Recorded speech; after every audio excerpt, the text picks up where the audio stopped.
leader. What can you say? Hashtag leader.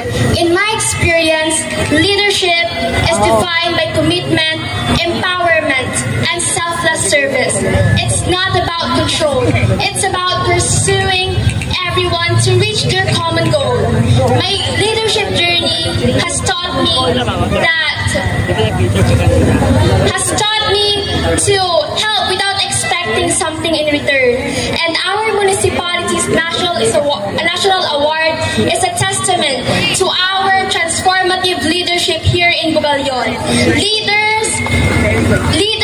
whose dedication and serve with quality and altruism. That is the main goal here in Bugalyon. Leading without expecting something in return. Thank you. Thank you very much. Leave just one. Give it a go, guys.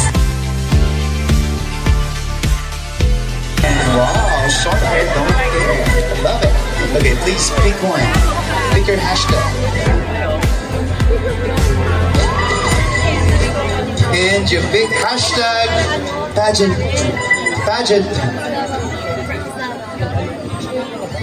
Pageantry is very close into my heart, but I am standing here tonight not just for the crown, but to celebrate a womanhood of our municipality.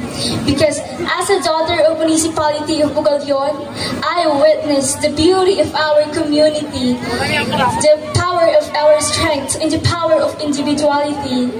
And if I will be given a chance to win the title tonight, as I don't expect it, but I will take it with criticism, voice, and power to raise my municipality and to raise my voice to influence the youth, netizen, and citizen on how to believe in themselves. Because believing in ourselves is the first step towards empowerment.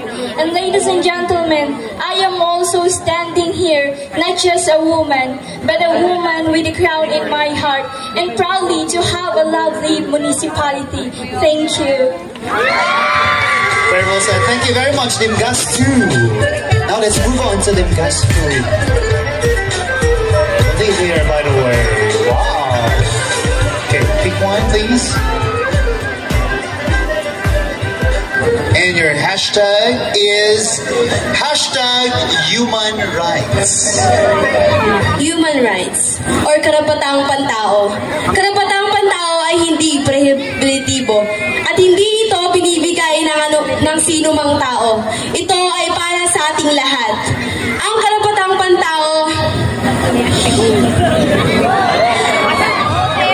kung may naaapi, kung may pinagtatawanan o may boses na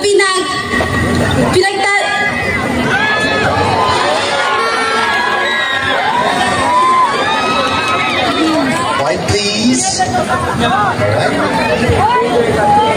O may boses na pinapatahimik, kailangan nating tumindig at ipaglaban ang nararapat dahil bawat tao, anumang kulay, anumang nasyonalidad, wika o relihiyon ay may karapatan dahil tayo ay nabuhay, nabinigay, na mamuhay na may karapatan, dignidad at kalayaan. Thank you.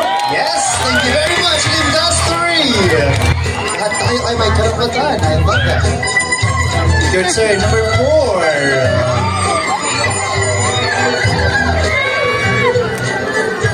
And your hashtag is hashtag environment. Wow. Hashtag environment. This is such a beautiful word signifying the place where we live. My mom and dad are both educators who instilled in me the importance of caring for our environment.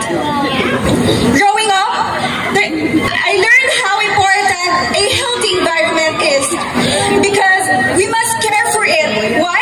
Because we benefit from it, right? So I am here as a spokesperson encouraging you all to make our environment more clean, peaceful, and more beautiful place to live in. Thank you. Cleaner and green more peaceful to live in. Thank you very much. Limgas 4. Now giving on to our next candidate, Limgas 5. has very straight hair. And your hashtag is hashtag mental health. Trauma, anxiety, at depression. Yan ang ilan sa mga nararanasan ng marami.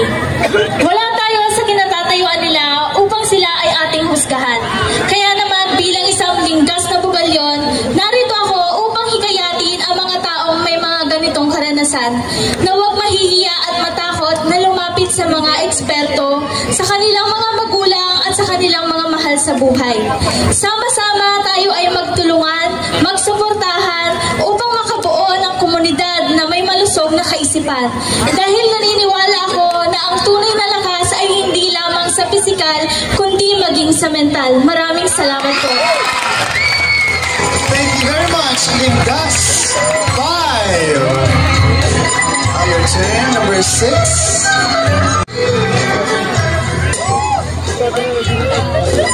Your hashtag is hashtag cyberbullying. Cyberbullying. Alam naman natin na ang cyberbullying ay patungkol sa pagiging marami sa kabataan ngayon ang mahilig mambully o mapangasara.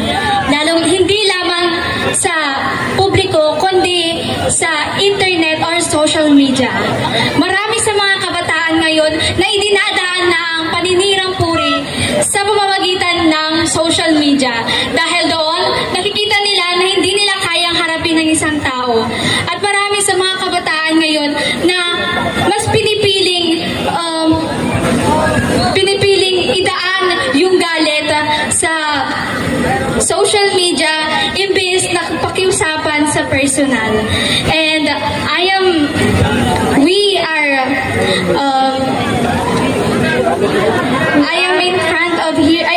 in front of you today to showcase my credibility na sana bilang isang kabataan, huwag natin piliing manira ng isang tao dahil mahirap na nga ang buhay, papahirapan pa natin. And I thank you.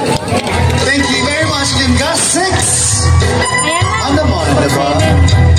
Of course, for our last candidates for our first batch, number 7.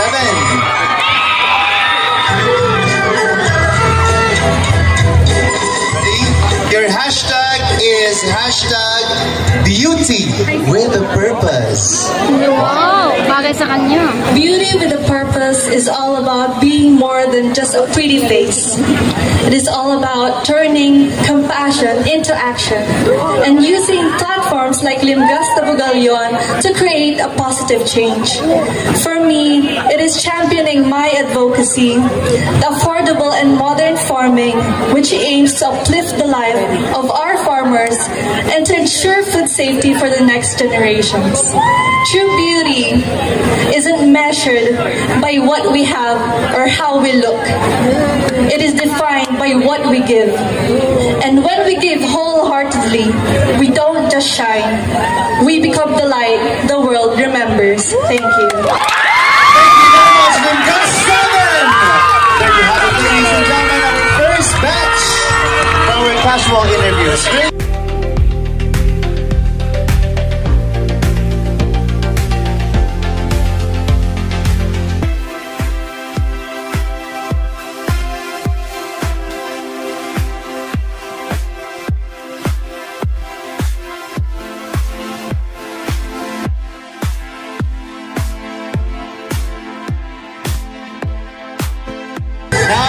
Let's meet Limgas 8.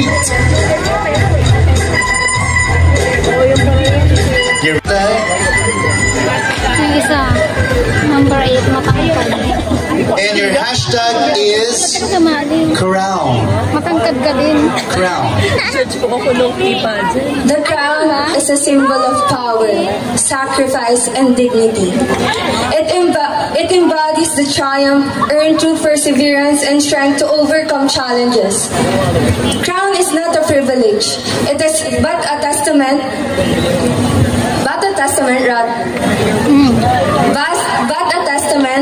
of hope, resilience, and pride. It represents the journey of every individual who has fought with courage, sacrificed with purpose, and rent with the grace to inspire others. If I were given a chance to win tonight, this crown is not just mine.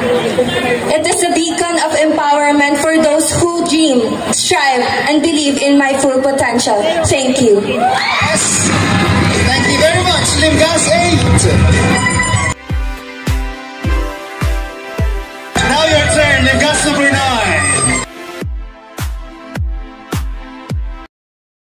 Is hashtag education. Energetic siya. The hashtag is education. To be honest, I am an advocate for kariton, kalidad para sa edukasyon. Ito ay isang advokasya na ang layunin ay makapagbigay ng tulong para sa mga kabataang nangangailangan ng suporta pagdating sa school supplies para sa kanilang pag-aaral. Kung kaya't huwag natin sayangin ang opportunity na tayo ay makapag-aral. Muli, ako si Kisha Sampaga Kawili, isang beauty queen na humihikayat sa mga kabataan na magpursige sa pag-aaral. Thank you very much, Limgas 9. Tama nga naman ba? Kailangan magpursige. Number 10, please step forward. Sa marami gusto mag-aaral. Limgas 10. Your hashtag is sisterhood.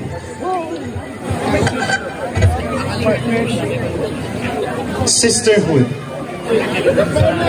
Sisterhood for me is a limitless and powerful bond that unites sisters. As I join here today in Limgas Nabugalion 2025, I feel a connection beyond mere blood ties, wherein we share thoughts, we share laughter, we sing, we dance, and we also share knowledge to each other. Empowerment is only possible if we come together and treat each other as sisters, not opponents. Thank you. Maraming salamat, Limgas 10. Now let's move on to Limgas 11. As I said, Limgas 11, your hashtag is hashtag social media. Social media serves as a dynamic hub for global connection, sharing information, and fostering communities. It enables us to build, network, and express ourselves creatively. However, it is important that we prioritize authentic connection and spread accurate information. That is why I am encouraging each and every Bugalionians here. Let us use social media as a platform to inspire and to enlighten everybody that our values and worth doesn't define by the number of likes or followers that we gain. And just like Pia Alonso works back says, we must always think before we click. Thank you. Think before we click. That was from Pia. Thank you very much. Now let's move on to number 12.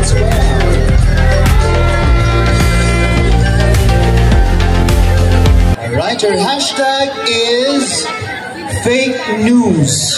Hashtag fake news. Thank you for the hashtag. Fake news is a serious issue that threatens the integrity of our society by spreading misinformation and distorting the truth. As a responsible global citizen, I believe it is essential to promote media literacy, encourage fact-checking, and uphold the value of honest reporting.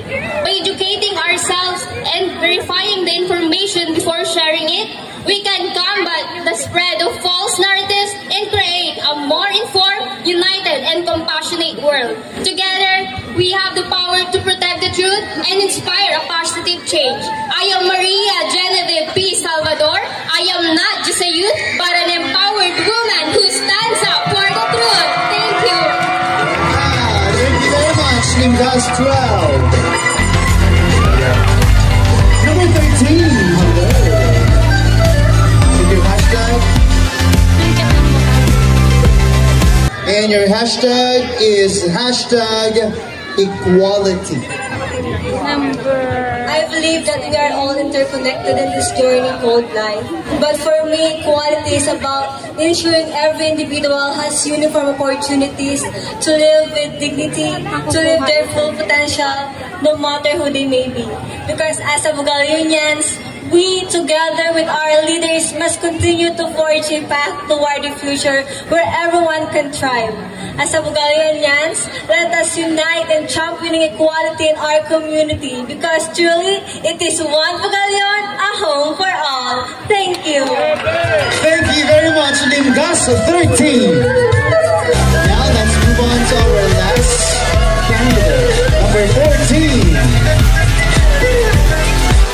And your hashtag is hashtag Women Empowerment. Thank you for that hashtag. As a woman myself, I advocate for Sustainable Development Goals number 5, gender equality. We've been tired in living in a society of hatred where it prevents us women from achieving our full potential. But this is the time to step up and to show to people that we are more than what we are labeled. Time is changing, and women empowerment is a change a society needs. To work in a labor force, to work in a legislature, even in science, and even here in this stage. And so, I will use this platform to administer and inspire others. Yung si Katayuran, PBE, Sarap